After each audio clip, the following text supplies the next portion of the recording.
कुछ पार्टियां जो है बीजेपी जैसे तलवार बांटती हैं, लेकिन आपके कलम बांटने पे उनको ऐतराज़ है। वो बता रहे हैं कि किस प्रकार से वो कलम का अपमान कर रहे हैं। ये लोग तलवार और बंदूक बांटने वाले लोग हैं, गोलियां चलाने वाले लोग हैं। आरजेडी जो है घुसपैठियों के दम पर सरकार बनाना चाहती है, इसीलिए उनको एसआईआर से भी समस्या थी। ये लोग केवल झूठ, नफरत, अफवाह, द्वेष, घृणा, समाज को बांटना, भाजपा का यही काम है।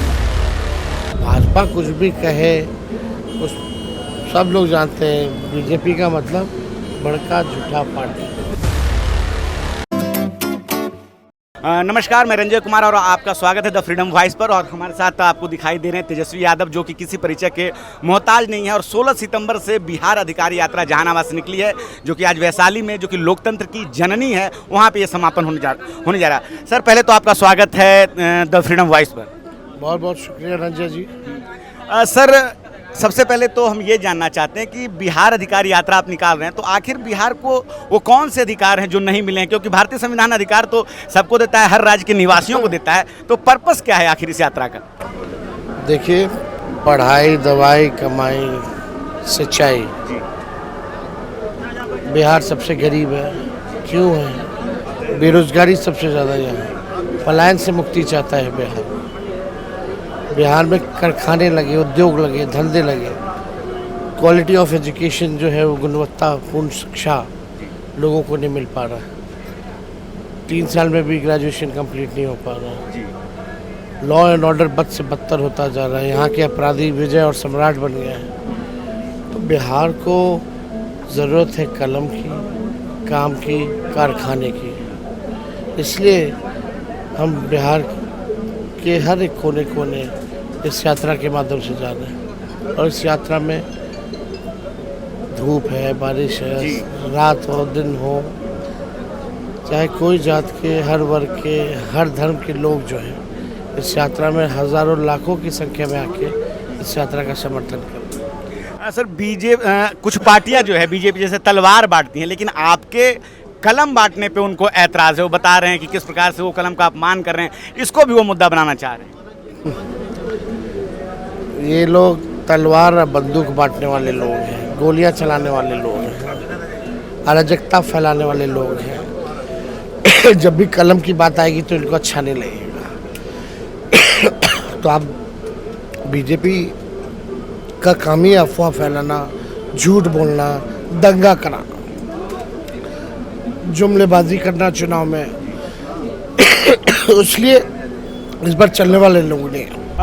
लेकिन मोदी जी अभी पूर्णिया आए थे और उन्होंने सीधे सीधे आरोप लगाया कि आरजेडी जो है घुसपैठियों के दम पर सरकार बनाना चाहती है, इसीलिए उनको एसआईआर से भी समस्या थी। मोदी जी 11 साल से 12 साल से प्रधानमंत्री हैं, 20 साल से बिहार में उनकी सरकार है, तो कैसे आया घुसपैठियों? कौन है जिम्मेदार? वही है। चुनाव झारखंड में हो रहा था तो वहाँ घुसपैठिया थे, अब खत्म हो गए क्या? अब बिहार में बात कर रहे हैं। ये लोग केवल झूठ, नफरत, अफवाह, द्वेष, घृणा, समाज को बांटना, भाजपा का यही काम है। लेकिन नीतीश जी का कहना है कि 2005 से 20 के दौरान भले ही लालू जी ने सामाजिक न्याय के लिए बहुत काम किया, लेकिन आर्थिक विकास जो है बिहार को वो हमने ही दिया है। देखिए, नीतीश जी अब बिहार चलाने के योग्य नहीं रहेंगे। उनका उम्र का असर है, सेहत पर पड़ना है, वो सब लोगों को दिख रहा है। अब लोग कह रहे 2005 से 25 बहुत हुए, अपराध चरम पर है। अगर नीतीश जी ने इतना आर्थिक तौर पे किया तो बिहार प्रति व्यक्ति आय में सबसे फैसिलिटी राज्य क्यों है? इसका भी तो जवाब उनको देना चाहिए। जी बिल्कुल। सिर्फ बोलने से नहीं होता, 20 साल का हिसाब जनता मांग रही है, उसका हिसाब दीजिए। पुरानी कौन सरकार थी, नहीं थी, वो इतिहास हो गया। अब आप बताओ, आप अगला 5 साल आपका विजन क्या है? कोई विजनलेस? जो तेजस्वी कह रहा है वही कर रहे हैं। सर, अभी हम ग्राउंड में विधानसभा कई जगह घूमे और बहुत सारे लोग जो है आपके लिए वो आवाज़ लगा रहे हैं। वो चाहते हैं कि तेजस्वी सरकार आए, आप मुख्यमंत्री बने। और हमें एक ऐसा समर्थक भी मिला जो कह रहा है कि मैं आरजेडी का जब बैच लगा के काम कर रहा था तो मुझे मना किया जाता था, तो मैंने काम ही छोड़ दिया। तो वैसे समर्थकों के लिए क्या कहना चाहेंगे? और साथ में कुछ ऐसे लोग भी मिले हैं जो खफा होते हैं, उनको लगता है कि नहीं वो काम नहीं हो पाएगा जो विज़न चाहिए। तो आप इन दोनों तरह की जो लोग हैं उन दोनों लोग क्या मैसेज देना चाहेंगे? 17 महीने हमारी सरकार थी तो हम लोगों ने काम किया, उदाहरण है। जनता मालिक है लोकतंत्र में, सबके अपनी अपनी राय हो सकती है, लेकिन तेजस्वी इतना ही कहेगा कि सबको साथ लेके चलेगा, सबको मान सम्मान देगा और सबके लिए काम करेगा। ये भरोसा हम बिहार के लोगों को देना चाहते हैं और लोगों का भरोसा भी रहा है, तभी लगातार राष्ट्रीय जनता दल जो है सबसे बड़ी पार्टी बिहार की है। तो लोगों का प्यार, आशीर्वाद, समर्थन मिल रहा है और कोशिश करेंगे कि जो खफा हैं, जो नाराज़ हैं, उनकी नाराज़गी को दूर किया जाए। सर, गोदी मीडिया का एक सवाल है कि अगर कल को रिजल्ट कुछ आता है तो ये पहले से ही हार मान चुके हैं, इस कारण वो इस तरह का जो है वो यात्रा निकाल रहे हैं। और अगर वोट चोरी हो रहा है तो कल ये पहले से ही जो है एक ठीकड़ा फोड़ना चाहते हैं। भाजपा इलेक्शन कमीशन मिली हुई है, कई एविडेंस सामने आ गए हैं। जो इनकी स्ट्रैटेजी थी वो अब इनका घपला लोगों के सामने आ गया है।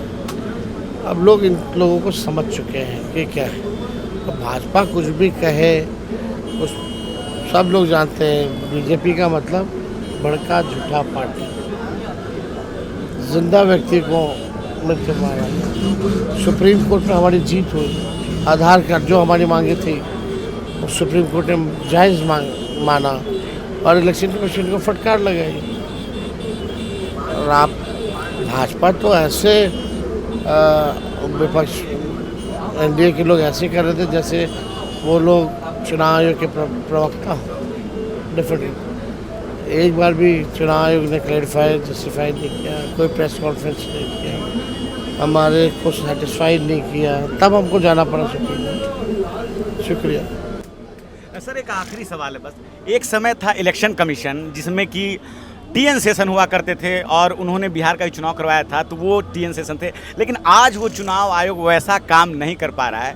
क्या कारण लगता है आपको? सीधा जवाब दे सकते। भाजपा ने हाईजैक कर लिया, इसका ज़्यादा बड़ा जवाब नहीं है। एक शब्द में इलेक्शन कमीशन को भाजपा ने हाईजैक कर लिया। तेजस्वी जी, आपने हमसे बात की, बहुत बहुत शुक्रिया।